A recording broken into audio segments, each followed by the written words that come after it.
대리석 바닥에 반사된 천장 조명이 길게 늘어져 있었고 복도 끝에서는 누군가의 발소리가 규칙적으로 울려 퍼지고 있었습니다.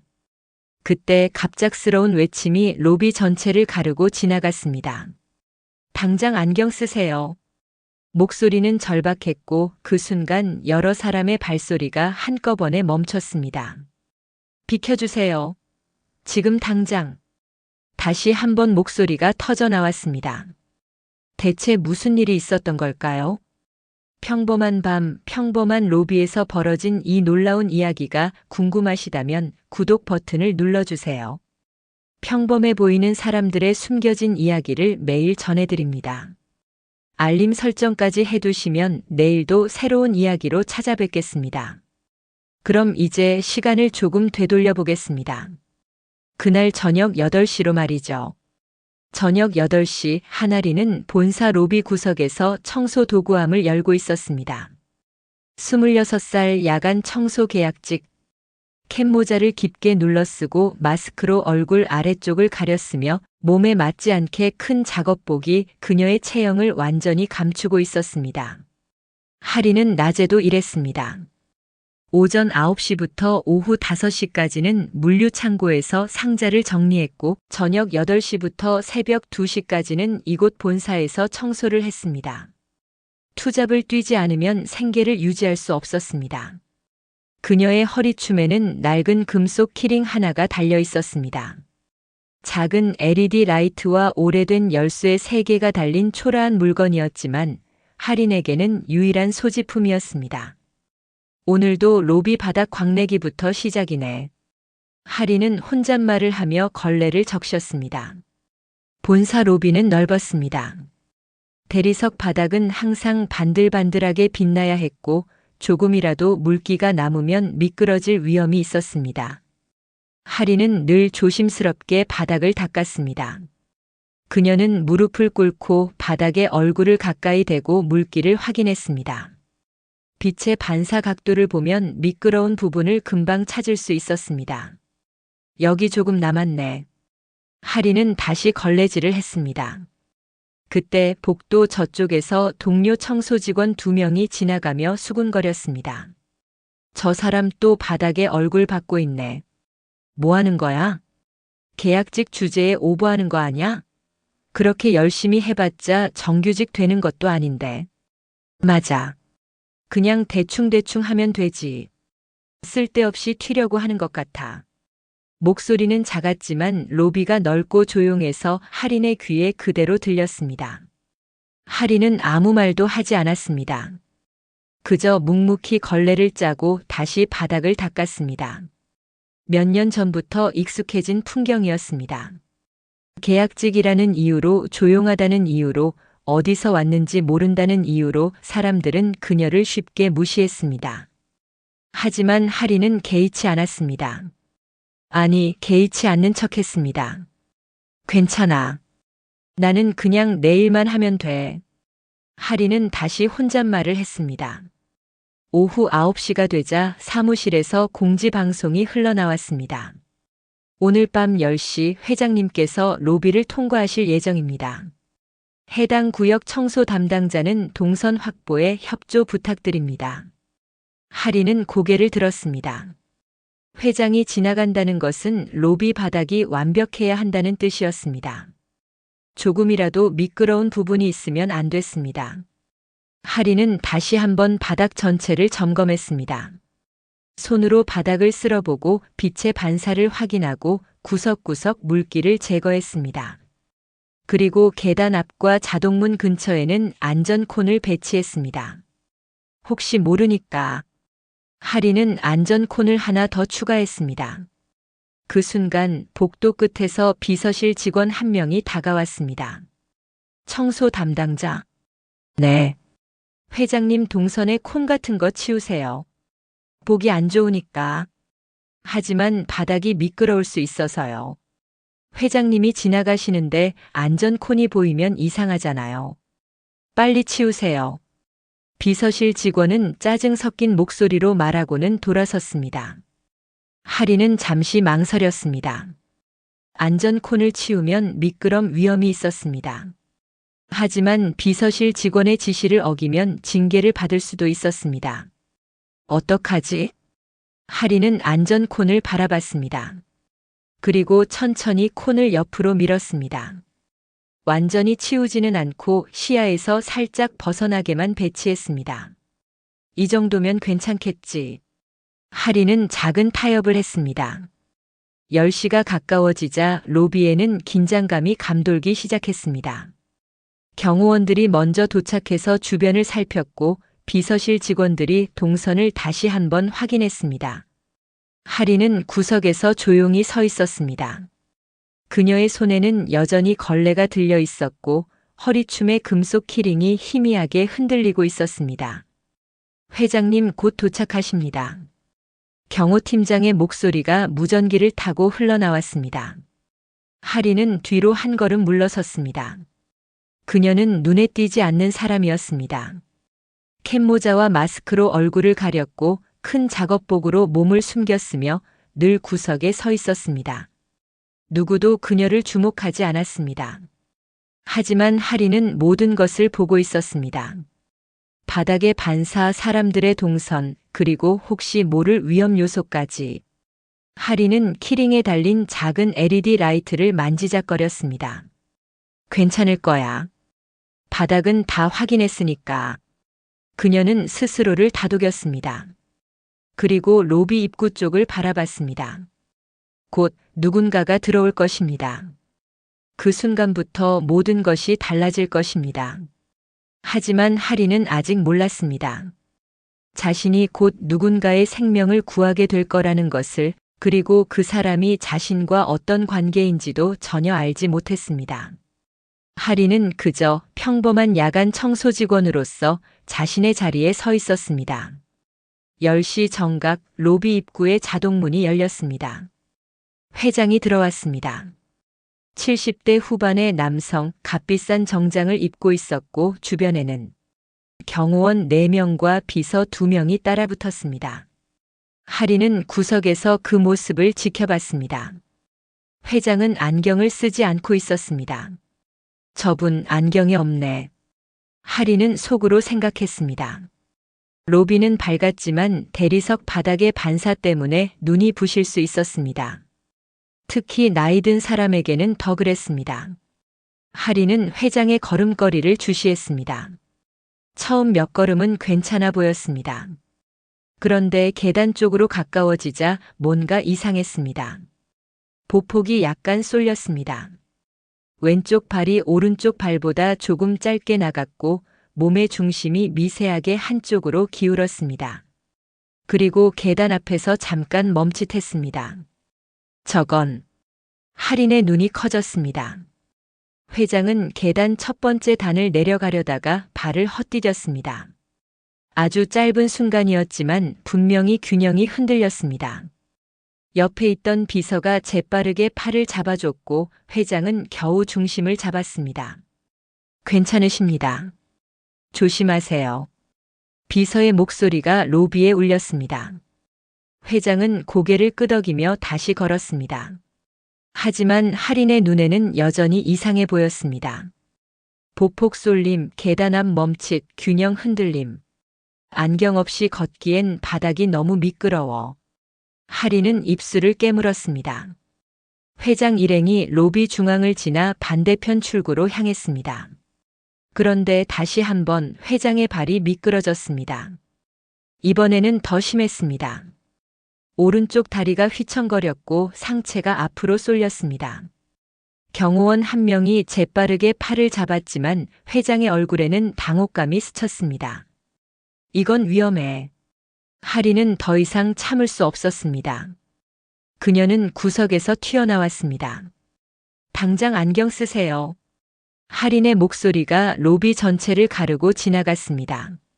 모든 사람이 멈췄습니다.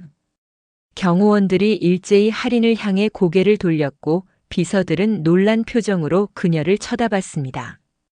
회장도 멈춰섰습니다. 누구야? 경호팀장이 날카로운 목소리로 물었습니다. 청소 담당자입니다. 회장님, 지금 당장 안경 쓰셔야 합니다. 하리는 다시 외쳤습니다. 경호원 2명이 재빠르게 할인 앞을 막아섰습니다. 지금 뭐 하는 거야? 비켜. 안 돼요. 회장님 지금 위험하세요. 할인은 경호원들 사이로 손을 뻗으려 했지만 쉽게 가로막혔습니다. 그녀의 작은 체구는 경호원들의 벽을 뚫을 수 없었습니다. 바닥이 미끄럽고 반사가 심해요. 안경 없이 걸으시면 넘어지실 수 있어요. 할인의 목소리는 절박했습니다. 하지만 경호원들은 움직이지 않았습니다. 오히려 비서실장이 차갑게 말했습니다. 회장님 동선을 방해하지 마세요. 당장 물러나세요. 하지만 청소 담당자가 무슨 권한으로 회장님께 지시를 내리는 거죠? 지금 당장 자리로 돌아가세요. 비서실장의 목소리는 단호했습니다. 할인은 이를 악물었습니다. 그녀는 포기하지 않았습니다. 경호원들 사이에 틈을 찾으려 했고 다시 한번 목소리를 높였습니다. 회장님, 제발 안경 쓰세요. 지금 보폭이 불안정하세요. 그 순간 회장이 손을 들었습니다. 잠깐. 모두가 멈췄습니다. 회장은 할인을 바라봤습니다. 캡모자와 마스크로 얼굴을 가린 청소 직원, 작은 체구에 큰 작업복을 입은 여성.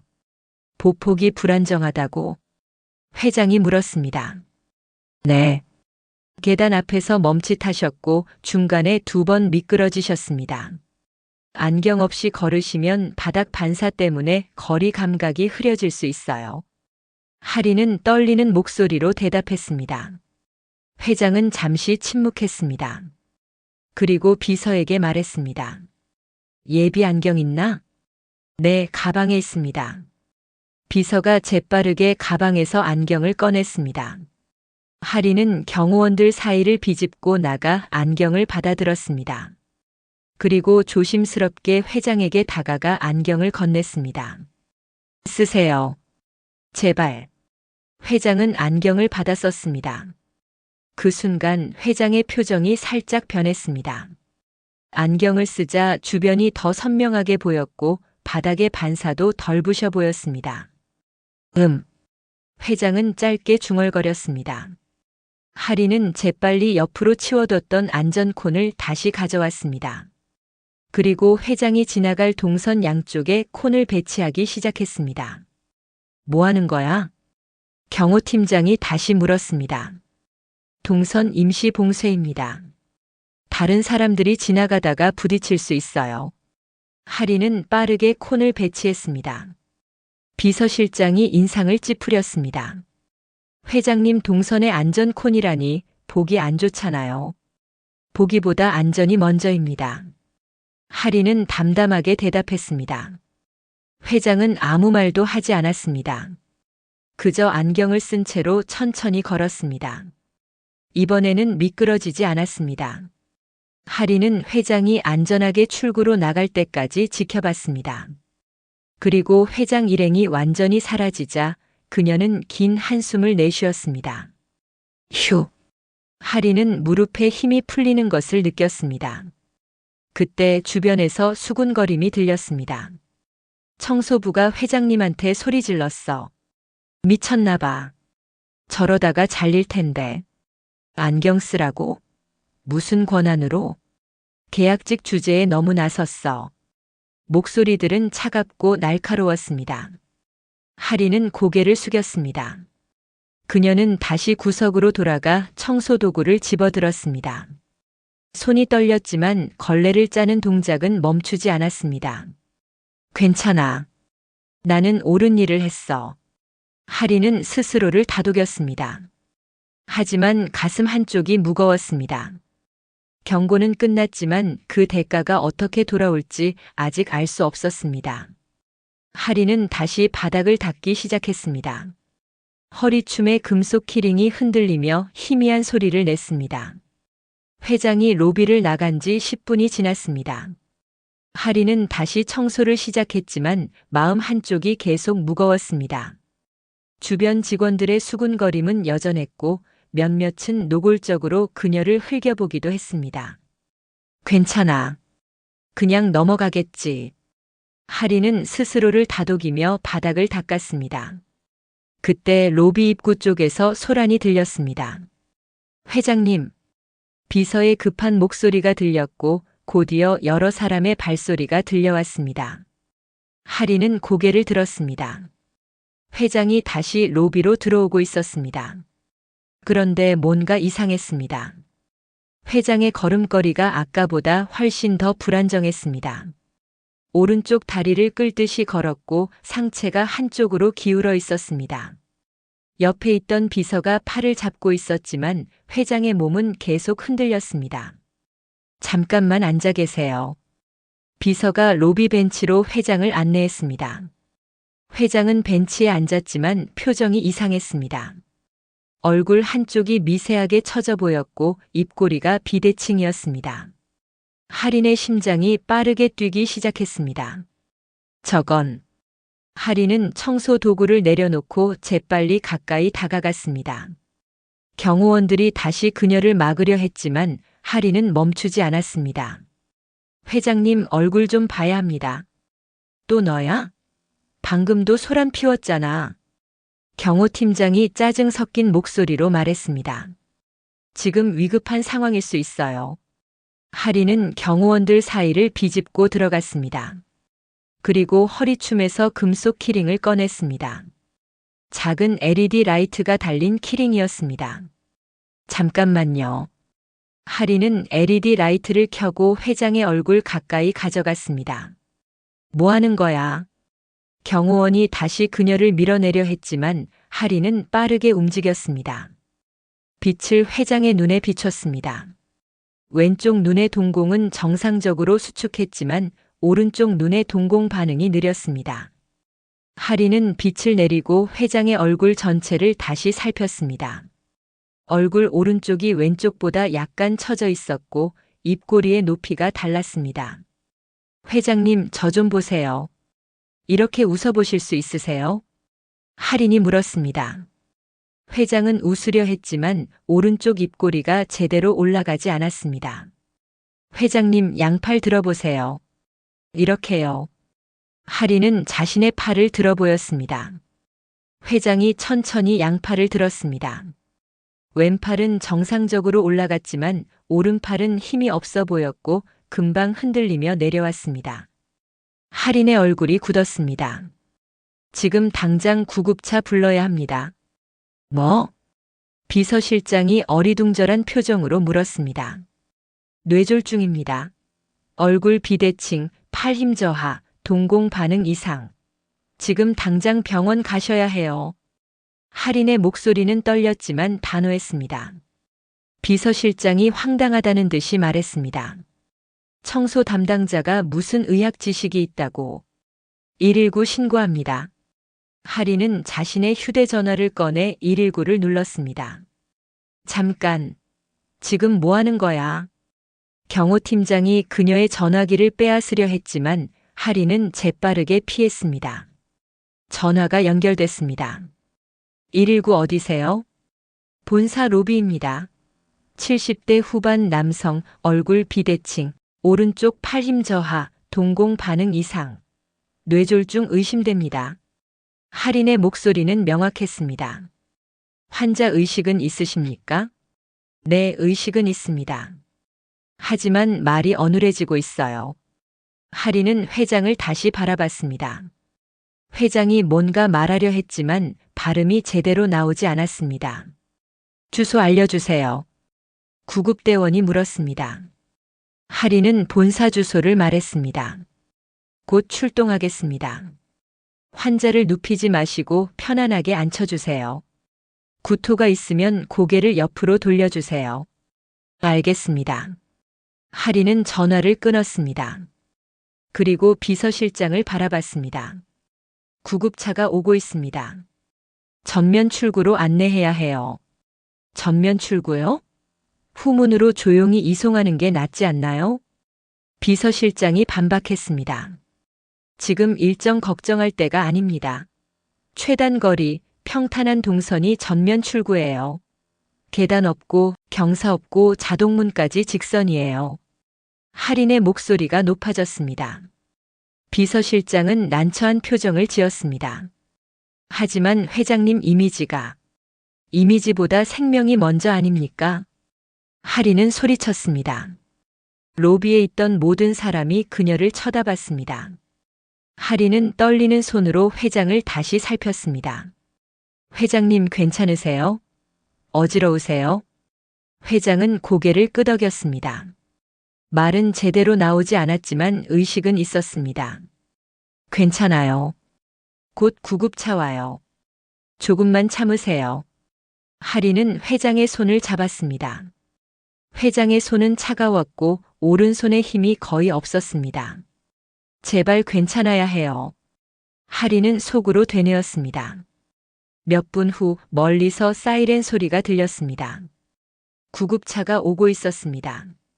하리는 재빨리 로비 전면 출구로 달려가 자동문을 확인했습니다. 문이 자동으로 열리는지 장애물은 없는지 점검했습니다. 그리고 바닥에 물기가 남아있는지 다시 한번 확인했습니다. 경호팀 동선 확보 도와주세요. 들것이 들어올 수 있게. 하리는 경호원들에게 소리쳤습니다. 경호팀장은 망설였지만 곧 고개를 끄덕였습니다. 알았어. 동선 확보한다. 경호원들이 움직이기 시작했습니다. 구급차가 건물 앞에 섰고 구급대원 2명이 들것을 들고 재빠르게 들어왔습니다. 환자 어디 계세요? 여기요. 할인이 손을 들어 위치를 알렸습니다. 구급대원들이 회장에게 다가갔고 빠르게 상태를 확인했습니다. 맞습니다. 뇌졸중 의심. 즉시 이송합니다. 구급대원이 말했습니다. 회장을 들것에 옮기고 재빨리 로비 밖으로 나갔습니다. 하리는 그 모습을 지켜봤습니다. 구급차 문이 닫히고 사이렌이 다시 울렸습니다. 그리고 구급차가 멀어졌습니다. 로비는 다시 조용해졌습니다. 하리는 그 자리에 멍하니 서 있었습니다. 손이 떨렸고 다리에 힘이 풀렸습니다. 휴. 그녀는 긴 한숨을 내쉬었습니다. 그리고 천천히 다시 구석으로 돌아가 청소도구를 집어들었습니다. 살았으면 좋겠다. 하리는 속으로 기도했습니다. 하지만 그녀는 아직 몰랐습니다. 이 일이 얼마나 큰 파장을 불러올지, 그리고 자신의 삶이 완전히 바뀌게 될 거라는 것을 말이죠. 구급차가 떠나고 로비에는 이상한 정적이 흘렀습니다. 하리는 다시 청소 도구를 들고 구석으로 돌아갔습니다. 손이 아직 떨렸고 심장은 빠르게 뛰고 있었습니다. 제대로 한 거겠지? 하리는 속으로 되뇌었습니다. 그때 비서실장이 다가왔습니다. 당신 지금 뭐 한 거예요? 목소리는 차갑고 날카로웠습니다. 하리는 고개를 들었습니다. 회장님을 도운 거예요. 도왔다고요? 회장님 동선을 2번이나 방해하고 멋대로 119 신고하고 전면 출구로 이송하라고 고집 부리고. 이게 도운 겁니까? 비서실장의 얼굴은 붉게 달아올라 있었습니다. 하리는 입술을 깨물었습니다. 회장님이 위급했어요. 뇌졸중은 시간이 생명입니다. 골든 타임을 놓치면. 청소 담당자가 무슨 의학 지식으로 뇌졸중을 판단합니까? 당신 의사예요? 비서실장이 끊어 말했습니다. 하리는 잠시 말을 잃었습니다. 저는 봉사활동으로 응급처치를 배웠어요. FAST라는 체크리스트가 있어요. 얼굴, 팔, 말, 시간. 회장님은 3가지 모두 해당됐어요. 봉사활동이요? 비서실장이 비웃듯 말했습니다. 그래요, 봉사활동으로 배운 게 전부죠. 그런데 그걸로 회장님을 진단했다고요? 만약 오진이었으면 어쩔 뻔했어요? 회장님 일정 다 틀어지고 이미지에 타격 입고 주주들한테까지 소문나면 어떡하려고요? 비서실장의 목소리는 점점 높아졌습니다. 하리는 고개를 숙였습니다. 오진이 아니에요. 구급대원도 뇌졸중 의심이라고 했잖아요. 그건 결과론이고 당신은 절차를 무시했어요. 회장님 안전은 경호팀과 비서실이 책임지는 겁니다. 청소 담당자가 나설 일이 아니에요. 비서실장이 소리쳤습니다. 주변에 있던 직원들이 모두 이쪽을 쳐다봤습니다. 하리는 주먹을 쥐었습니다. 절차가 중요합니까? 생명이 중요합니까? 뭐라고요? 저는 사람이 쓰러지는 걸 봤어요. 그래서 도왔어요. 그게 잘못입니까? 하린의 목소리도 떨렸지만 포기하지 않았습니다. 비서실장은 코웃음을 쳤습니다. 도왔다고요? 당신이 한 건 혼란을 만든 거예요.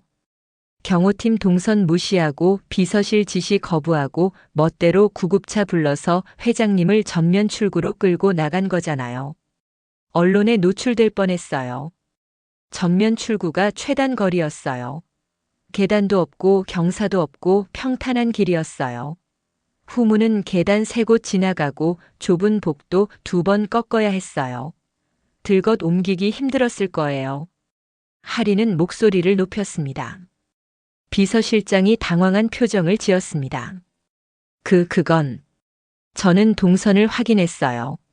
매일 청소하면서 어디가 평탄하고 어디가 좁고 어디가 위험한지 다 알아요. 후문으로 갔으면 시간 더 걸렸을 거예요. 하린의 목소리는 확신에 차 있었습니다. 비서실장은 입술을 깨물었습니다. 말문이 막혔습니다. 그때 경호팀장이 끼어들었습니다. 그렇다 쳐도 당신이 현장 통제권을 가진 건 아니잖아요. 우리가 판단하고 우리가 결정하는 겁니다. 그럼 왜 판단을 안 하셨어요? 하린이 반박했습니다. 뭐? 회장님이 계단에서 미끄러졌을 때 왜 안경을 권하지 않으셨어요? 얼굴 비대칭이 보였을 때 왜 응급 조치를 안 하셨어요? 저는 기다렸어요. 누군가 먼저 나서길. 하지만 아무도 안 했어요. 그래서 제가 한 거예요. 하린의 목소리는 떨렸지만 멈추지 않았습니다. 경호팀장은 말을 잃었습니다. 로비는 다시 조용해졌습니다. 비서실장이 차갑게 말했습니다. 당신 내일 인사팀으로 호출될 겁니다. 각오하세요. 알겠습니다. 하린은 담담하게 대답했습니다. 비서실장과 경호팀장이 돌아섰고 주변 직원들도 하나둘씩 흩어졌습니다. 하린은 혼자 남았습니다. 그녀는 다시 청소 도구를 집어들고 바닥을 닦기 시작했습니다. 손은 여전히 떨렸지만 걸레질은 멈추지 않았습니다. 잘한 거야. 분명히 잘한 거야. 하린은 스스로를 다독였습니다. 하지만 가슴 한쪽이 무거웠습니다. 내일 인사팀에서 뭐라고 할까? 징계를 받을까? 해고당할까? 하린은 생각하고 싶지 않았지만 불안감이 밀려왔습니다. 그녀는 허리춤의 금속 키링을 만지작거렸습니다. 오래된 열쇠 3개가 달린 작은 키링. 어디서 왔는지도 모르는 물건이었지만 하린에게는 소중했습니다. 괜찮을 거야. 하린은 다시 한번 혼잣말을 했습니다. 그리고 바닥을 계속 닦았습니다. 새벽 2시 하린의 근무가 끝났습니다. 그녀는 청소 도구를 정리하고 작업복을 벗었습니다. 캡모자와 마스크도 벗었습니다. 로커룸 거울에 비친 자신의 얼굴은 피곤해 보였습니다. 내일도 난 일 있는데. 하린은 한숨을 쉬었습니다. 그리고 로커룸을 나와 본사를 빠져나갔습니다. 밤거리는 고요했고 차가운 바람이 불었습니다. 하린은 버스 정류장으로 걸어갔습니다. 그녀는 몰랐습니다. 지금 이 순간 병원에서는 회장이 응급수술을 받고 있다는 것을, 그리고 그녀가 한 조치가 회장의 생명을 구했다는 것을 말이죠. 하린은 그저 내일 인사팀에서 무슨 말을 들을지 걱정하며 버스를 기다렸습니다. 밤은 깊었고 하린은 혼자였습니다. 하지만 그녀가 한 일은 분명히 옳았습니다. 그리고 그 옳음이 곧 모든 것을 바꾸게 될 것입니다. 하린은 아직 몰랐지만 내일 아침이 오면 모든 것이 달라질 것입니다. 그녀의 삶도 회사도 그리고 그녀와 회장의 관계도 말이죠. 다음 날 아침 9시 하린은 물류 창고에 있었습니다. 밤새 제대로 잠을 못 잤지만 난리를 빠질 수는 없었습니다. 상자를 옮기고 재고를 정리하고 바닥을 쓸었습니다. 하리나, 얼굴이 왜 그래? 어디 아파? 동료가 물었습니다. 아니요, 괜찮아요. 하리는 억지로 웃으며 대답했습니다. 하지만 마음은 무거웠습니다. 어젯밤 일이 계속 머릿속을 맴돌았습니다. 비서실장의 차가운 목소리, 경호 팀장의 날카로운 눈빛, 그리고 내일 인사팀으로 호출될 것이라는 경고. 괜찮을 거야. 분명히. 하리는 스스로를 다독이며 상자를 들어 올렸습니다. 오후 5시 난일이 끝났습니다. 하리는 집으로 돌아가 잠깐 눈을 붙이려 했습니다. 저녁 8시에 다시 본사로 가야 했으니까요. 하지만 집에 도착하자마자 휴대전화가 울렸습니다. 본사 인사팀이었습니다. 한아린 씨? 오늘 저녁 7시에 인사팀으로 와주시겠습니까? 목소리는 차갑고 공식적이었습니다. 네, 알겠습니다. 하리는 떨리는 목소리로 대답했습니다. 전화가 끊겼고 하리는 휴대전화를 내려놓았습니다. 손이 떨렸습니다. 7시면. 근무 시작 1시간 전이네. 하리는 시계를 봤습니다. 잠을 잘 시간도 없었습니다. 그냥 씻고 옷을 갈아입고 다시 본사로 가야 했습니다. 괜찮을 거야. 그냥 경고만 받겠지. 하리는 애써 긍정적으로 생각하려 했습니다. 하지만 가슴 한쪽이 무거웠습니다. 저녁 7시 하리는 본사 인사팀 앞에 서 있었습니다.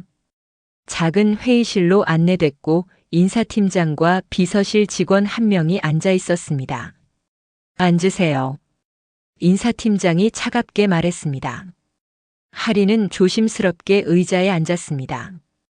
인사팀장이 서류 한 장을 하린 앞에 밀어놨습니다. 어제 밤 사건에 대해 알고 있죠? 네. 당신은 회장님 동선을 2차례 방해했습니다. 첫 번째는 안경 착용을 강요했고 2번째는 무단으로 119에 신고했습니다. 또한 비서실과 경호팀의 지시를 무시했습니다. 인사팀장의 목소리는 냉정했습니다. 하리는 입술을 깨물었습니다. 저는 회장님을 도운 겁니다. 도왔다는 건 당신 판단이고 회사 입장에서는 규정 위반입니다. 하지만 회장님이 위급했어요. 뇌졸중이었잖아요. 하린의 목소리가 떨렸습니다. 비서실 직원이 끼어들었습니다. 그건 결과적으로 맞았을 뿐입니다. 만약 오진이었다면 어떻게 하려고 했습니까? 회장님 명예에 타격을 주고 회사 이미지에 해를 끼쳤을 겁니다. 오진이 아니었잖아요. 하린이 반박했습니다. 인사팀장이 손을 들어 대화를 멈췄습니다. 논쟁하려는 게 아닙니다. 사실관계를 확인하는 겁니다. 인사팀장이 다시 서류를 넘겼습니다. 징계위원회가 열릴 예정입니다. 그 전까지 당신은 대기 발령입니다. 야간 청소 업무에서 제외됩니다. 하린의 얼굴이 하얗게 질렸습니다. 대기 발령이요? 그럼 급여는요? 대기 발령 기간 동안 기본급의 70%만 지급됩니다. 인사팀장이 담담하게 말했습니다. 하리는 머릿속이 하얗게 변했습니다. 기본급의 70%. 그것도 야간 청소일만 해당됐습니다. 난일은 별개였지만 그것만으로는 생활비를 감당할 수 없었습니다. 언제까지입니까? 징계위원회가 끝날 때까지입니다.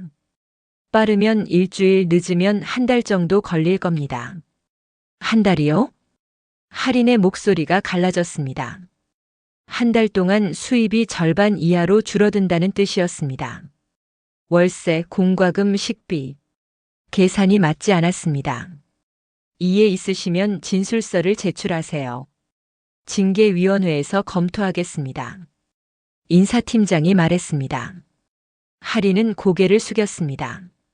알겠습니다. 그리고 이것. 비서실 직원이 다른 서류를 꺼냈습니다. 비밀 유지 각서입니다. 어제 밤 사건에 대해 외부에 일체 언급하지 않는다는 내용입니다.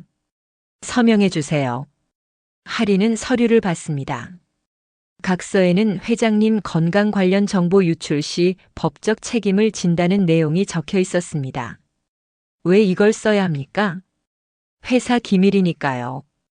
회장님 건강 상태가 외부에 알려지면 주가에 영향을 줄 수 있습니다.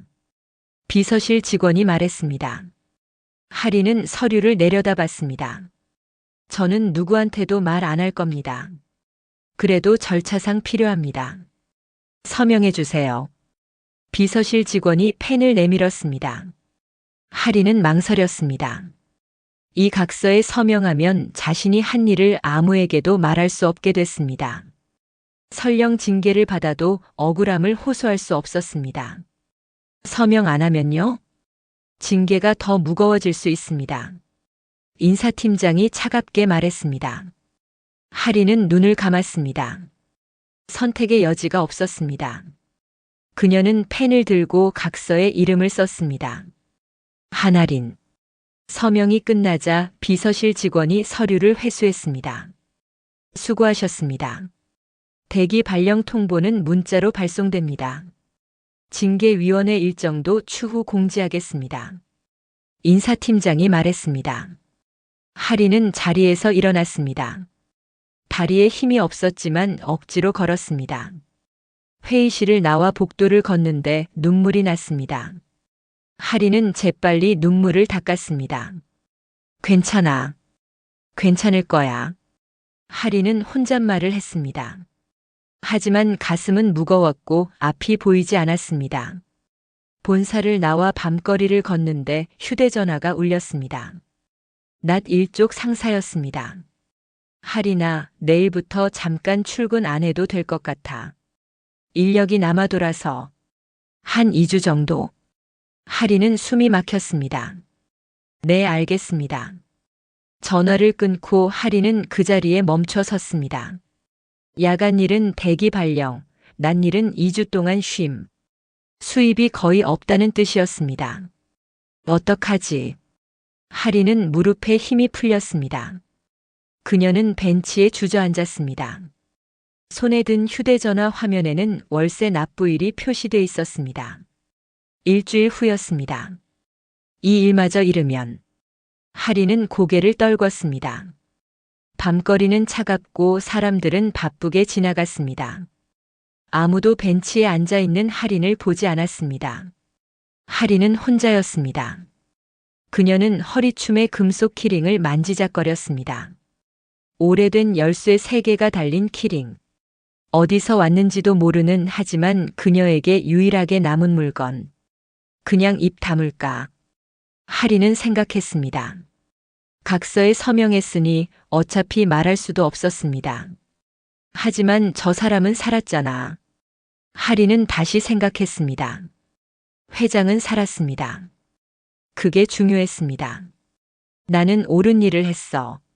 하리는 스스로를 다독였습니다. 하지만 옳은 일을 하고도 왜 이렇게 억울한 걸까요? 하리는 알 수 없었습니다. 그녀는 그저 다시 일어서서 집으로 걸어갔습니다. 내일은 또 어떻게 될까요? 하리는 몰랐습니다. 하지만 곧 모든 것이 바뀔 것입니다. 사흘이 지났습니다. 하리는 집에서 조용히 시간을 보냈습니다. 대기 발령 상태였고 난 일도 없었습니다. 수입은 없었고 불안만 쌓여갔습니다. 그런데 사흘째 되던 날 오후 하린의 휴대전화가 울렸습니다. 본사 비서실이었습니다. 한하린 씨? 오늘 오후 4시에 본사로 와주시겠습니까? 징계위원회입니까? 아닙니다. 다른 용건입니다. 목소리는 여전히 공식적이었지만 뭔가 달라 보였습니다. 하리는 불안했지만 거절할 수 없었습니다. 네, 알겠습니다. 오후 4시 하리는 본사 비서실 앞에 서 있었습니다. 이번에는 작은 회의실이 아니라 비서실장 집무실로 안내됐습니다. 안으로 들어가자 비서실장과 함께 낯선 남성 한 명이 앉아 있었습니다. 70대 초반으로 보이는 남성, 정장을 입고 있었지만 표정은 부드러워 보였습니다. 앉으세요. 비서실장이 말했습니다. 하리는 조심스럽게 앉았습니다. 비서실장이 먼저 입을 열었습니다. 회장님 상태는 안정적입니다. 수술이 성공적으로 끝났고 현재 회복 중이십니다. 하리는 안도의 한숨을 쉬었습니다. 다행이네요. 당신이 한 조치가 결정적이었다고 합니다.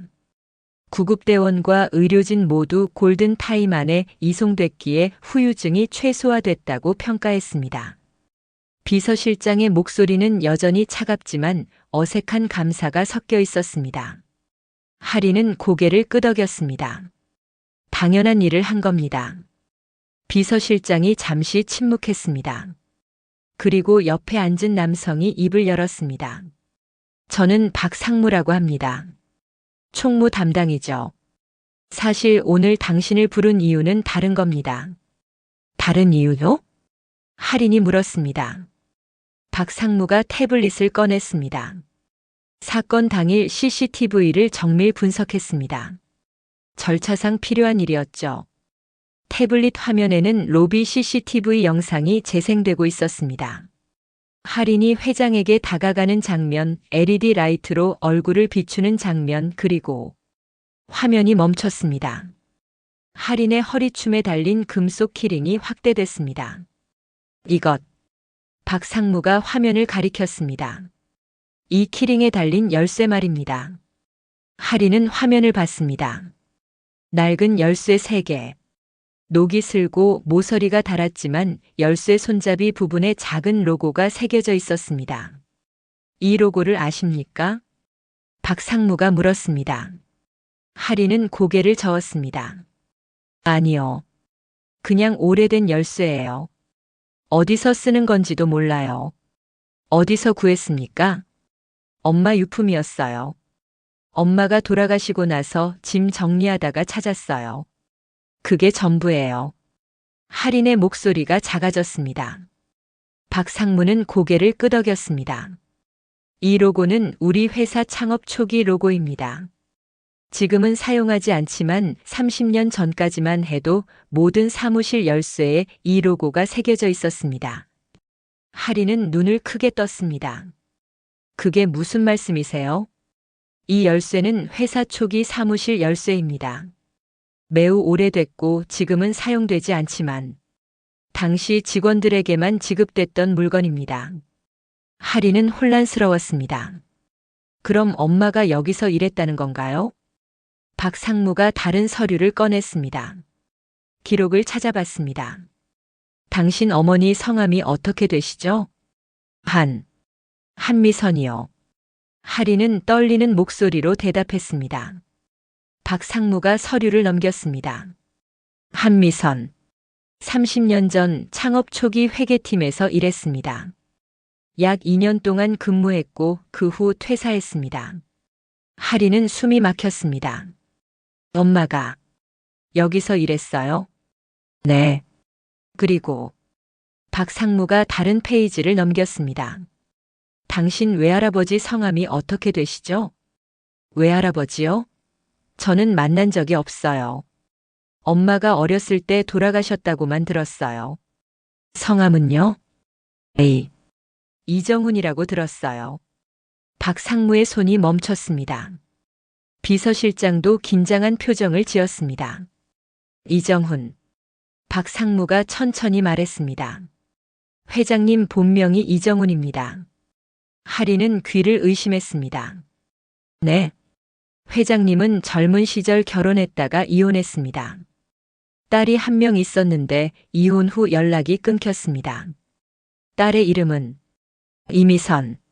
할인의 머릿속이 하얗게 변했습니다. 그럼 엄마가 회장님의 딸입니다. 그리고 당신은 박상무가 조심스럽게 말했습니다. 회장님의 외손녀입니다. 할인은 말을 잃었습니다. 회장의 외손녀. 자신이 그날 밤 구한 사람이 자신의 외할아버지였다는 것. 하지만 서로 존재조차 몰랐다는 것. 그럴 리 없어요. 할인은 고개를 저었습니다. 엄마는 아빠 얘기를 한 번도 안 했어요. 외할아버지가 있다는 것도 몰랐어요. 그냥 어렸을 때 돌아가셨다고만 했어요. 회장님도 손녀가 있는지 몰랐습니다. 박상무가 말했습니다. 이혼 후 딸과 연락이 끊겼고 딸이 어떻게 살고 있는지, 결혼했는지, 아이가 있는지 전혀 몰랐습니다. 회장님은 그동안 딸을 찾으려 했지만 실패했습니다. 하리는 눈물이 났습니다. 왜요? 왜 찾지 못했어요?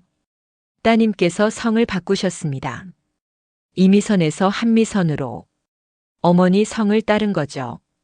그래서 기록을 찾기 어려웠습니다. 하리는 고개를 떨궜습니다. 엄마는 외할아버지와 연락을 끊었습니다. 성까지 바꿨습니다. 왜 그랬을까요? 하린이 물었습니다. 박상무는 대답하지 않았습니다. 비서실장이 조심스럽게 말했습니다. 자세한 사정은 회장님께 직접 들으시는 게 좋을 것 같습니다. 하리는 눈물을 닦았습니다. 회장님은 이 사실을 아세요? 어제 알게 되셨습니다. 병원에서 회복 중이시지만 기록을 확인하신 후 크게 놀라셨습니다. 하리는 숨을 깊이 들이쉬었습니다. 모든 것이 믿기지 않았습니다. 자신이 구한 사람이 외할아버지였다는 것. 서로 존재조차 몰랐던 두 사람이 그날 밤 로비에서 만났다는 것. 그리고 낡은 열쇠 하나가 모든 비밀을 밝혀냈다는 것. 저는 하리는 말을 잇지 못했습니다. 박상무가 조심스럽게 물었습니다. 회장님을 만나보시겠습니까? 하리는 망설였습니다. 외할아버지, 한 번도 만난 적 없는 사람. 엄마가 평생 말하지 않았던 사람. 하지만 자신이 생명을 구한 사람. 하리는 천천히 고개를 끄덕였습니다. 네, 만나보고 싶어요. 비서실장이 고개를 끄덕였습니다. 내일 병원으로 모시겠습니다. 하리는 자리에서 일어났습니다. 다리가 후들거렸지만 걸었습니다. 집무실을 나와 복도를 걷는데 눈물이 멈추지 않았습니다. 하리는 엘리베이터 안에서 울었습니다. 외할아버지가 있었습니다. 그리고 그 사람이 바로 자신이 구한 사람이었습니다. 운명일까요? 아니면 그냥 우연일까요? 하리는 알 수 없었습니다. 하지만 내일 모든 것이 밝혀질 것입니다. 다음 날 오전 10시 하리는 병원 앞에 서 있었습니다. 비서실 차량이 그녀를 데려왔고 지금 로비에서 안내를 기다리고 있었습니다. 긴장되시죠? 옆에 있던 박상무가 물었습니다. 네, 많이요. 하리는 떨리는 목소리로 대답했습니다. 외할아버지를 만난다는 것. 한 번도 본 적 없는 사람을 이제 만나게 된다는 것. 회장님도 긴장하고 계십니다. 박상무가 말했습니다. 곧 엘리베이터를 타고 특실층으로 올라갔습니다. 복도는 조용했고 경호원 2명이 문 앞에 서 있었습니다. 들어가세요. 박상무가 문을 열어줬습니다. 하리는 천천히 안으로 들어갔습니다. 병실은 넓고 깨끗했습니다. 창가 침대에 회장이 누워 있었습니다. 얼굴은 여전히 피곤해 보였지만 의식은 또렷했습니다. 회장은 할인을 봤습니다. 그리고 천천히 입을 열었습니다. 오셨군요. 목소리는 약했지만 분명했습니다. 할인은 침대 옆으로 다가갔습니다. 안녕하세요. 앉으세요. 회장이 옆 의자를 가리켰습니다. 할인은 조심스럽게 앉았습니다. 두 사람 사이에 침묵이 흘렀습니다. 회장이 먼저 입을 열었습니다. 당신이 미선이 딸이군요. 네. 미선이는 어떻게 지냈습니까? 할인은 입술을 깨물었습니다. 엄마는 10년 전에 돌아가셨어요. 회장의 얼굴이 굳었습니다. 10년 전. 네. 병으로요. 오래 아프셨어요. 회장은 눈을 감았습니다. 그랬군요. 긴 침묵이 흘렀습니다. 할인은 물었습니다. 왜 엄마와 연락이 끊긴 건가요? 회장은 천천히 눈을 떴습니다. 이혼 때문이었습니다. 미선이 어머니와 저는 잘 맞지 않았습니다. 사업 때문에 집을 자주 비웠고 결국 이혼했습니다. 미선이는 어머니를 따라갔고 그 후로 연락이 끊겼습니다. 엄마는 왜 성까지 바꾼 건가요? 어머니가 바꿨습니다. 저와의 연결을 완전히 끊고 싶었던 거죠. 저는 좋은 아버지가 아니었습니다. 회장의 목소리는 쓸쓸했습니다. 하리는 말을 잇지 못했습니다. 미선이를 찾으려 했습니다. 여러 번 시도했지만 성이 바뀌어서 찾을 수 없었습니다. 포기하지 않았지만 결국 실패했습니다. 회장은 천장을 바라봤습니다. 그런데 당신이 제 손녀였군요. 그것도 제 목숨을 구해준 사람이. 하리는 눈물이 났습니다. 저도 몰랐어요. 외할아버지가 있는지도 어디 계신지도. 미선이는 제 얘기를 했습니까? 아니요. 한 번도요. 그냥 어렸을 때 돌아가셨다고만 했어요. 회장은 고개를 끄덕였습니다. 그럴 만했습니다. 저는 자격이 없었으니까요. 두 사람은 한동안 말이 없었습니다. 그때 문이 열리고 비서실장이 들어왔습니다. 회장님, 잠깐 말씀드릴 게 있습니다. 회장이 고개를 끄덕였습니다. 비서실장은 태블릿을 꺼냈습니다. 이번 사건 처리 방안입니다. 두 가지 선택지가 있습니다. 화면에 문서가 떴습니다. 첫 번째, 사실을 공개합니다. 회장님이 뇌졸중으로 쓰러졌고 청소 직원이 신속히 대처해 생명을 구했다는 내용입니다. 혈연 관계도 공개합니다. 두 번째는요? 회장이 물었습니다. 사실을 최소화합니다. 회장님이 가벼운 어지럼증으로 병원에 다녀오셨다고만 발표하고 청소 직원에게는 내부 포상만 합니다. 혈연 관계는 비공개로 유지합니다. 비서실장이 설명했습니다. 각각 장단점이 있습니다. 첫 번째는 투명하지만 주가 변동과 언론 관심이 집중됩니다. 두 번째는 안정적이지만 나중에 사실이 밝혀지면 신뢰도에 타격을 입습니다. 회장은 침묵했습니다. 그리고 할인을 바라봤습니다. 당신 생각은 어떻습니까? 할인은 당황했습니다. 저요? 네. 당신도 당사자니까요. 할인은 잠시 생각했습니다. 저는 혈연 관계를 공개하고 싶지 않아요. 왜요? 저는 그냥 옳은 일을 한 거예요. 혈연이어서 구한 게 아니에요. 그냥 사람이 쓰러지는 걸 봤고 도와야 한다고 생각했어요. 혈연 관계가 알려지면 사람들이 다르게 볼 것 같아요. 할인의 목소리는 진심이었습니다. 회장은 고개를 끄덕였습니다. 알겠습니다. 그리고 비서실장을 바라봤습니다. 첫 번째로 하겠습니다. 사실을 공개합니다. 비서실장이 놀란 표정을 지었습니다. 회장님, 혈연 관계까지요? 아니요.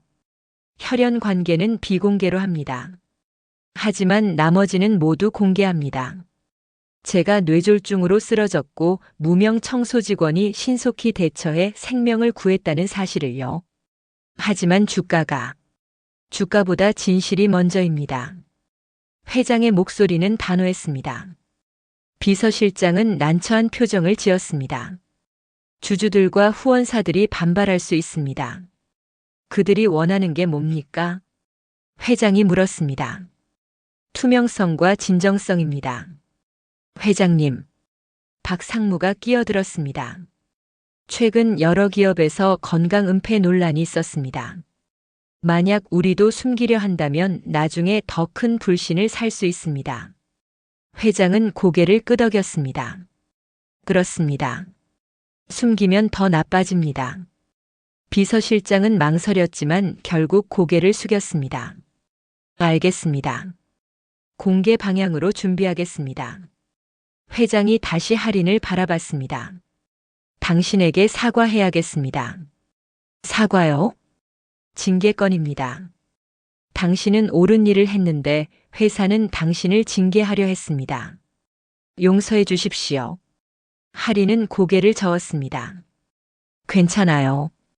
저는 그냥 당신이 살아있어서 다행이에요.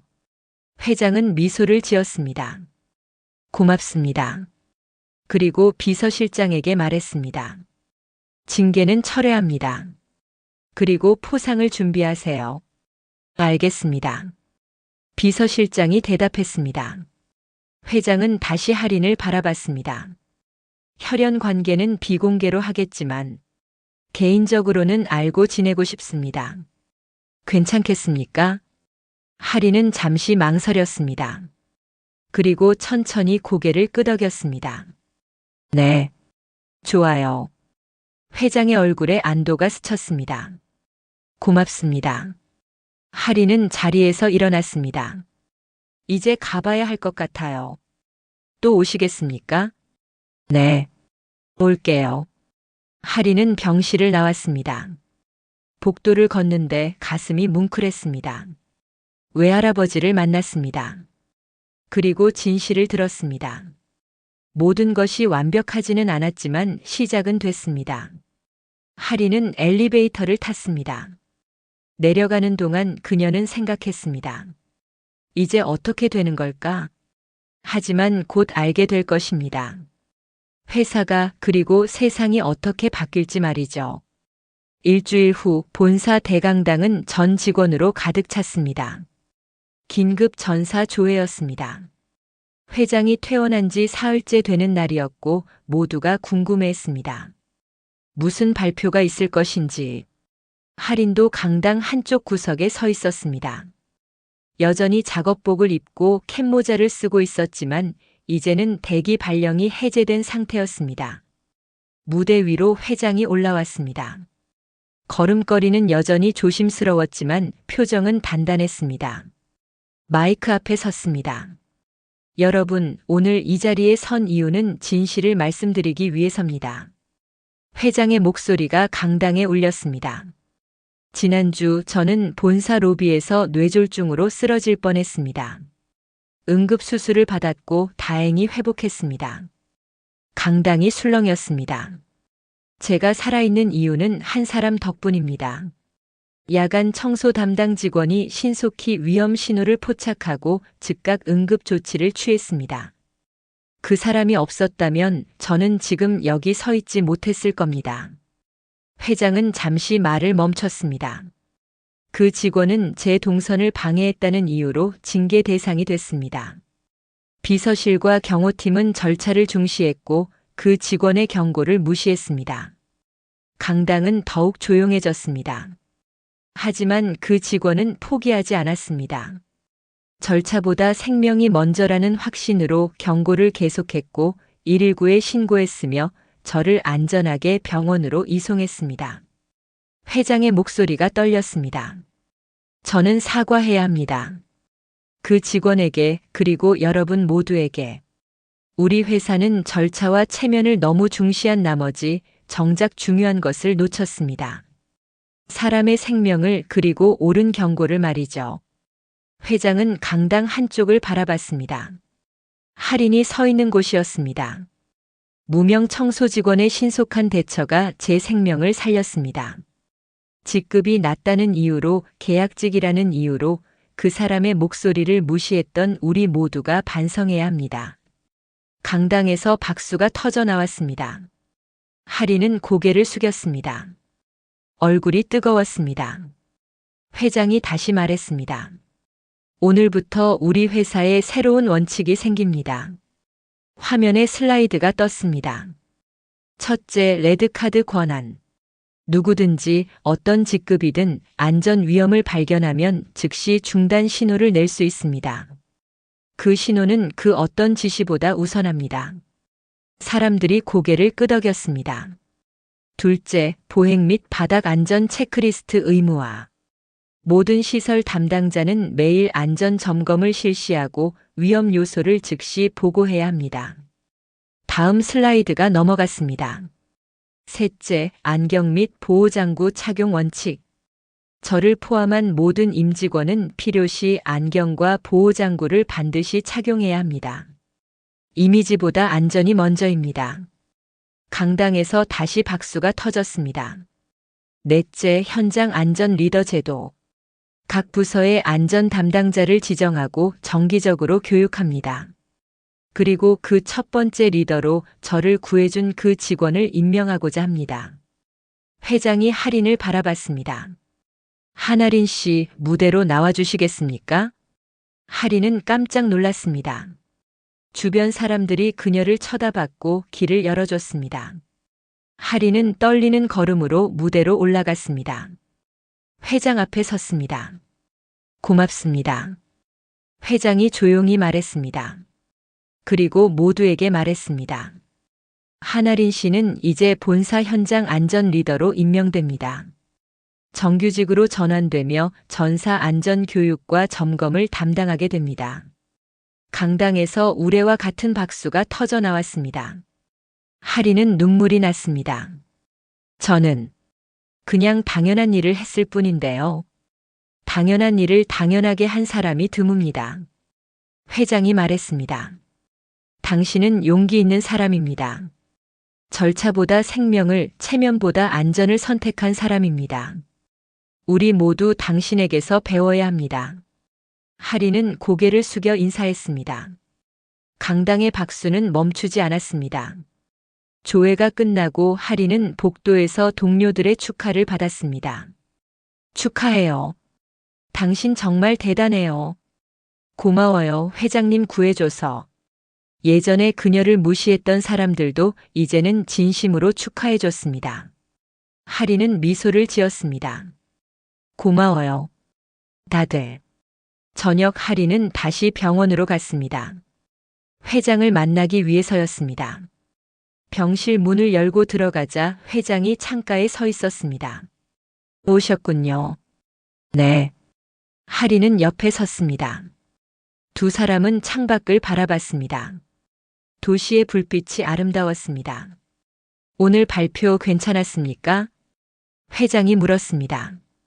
네. 감사해요. 당신이 원한 건 아니었을 텐데. 아니요. 좋았어요. 회사가 바뀔 것 같아서요. 할인은 진심으로 말했습니다.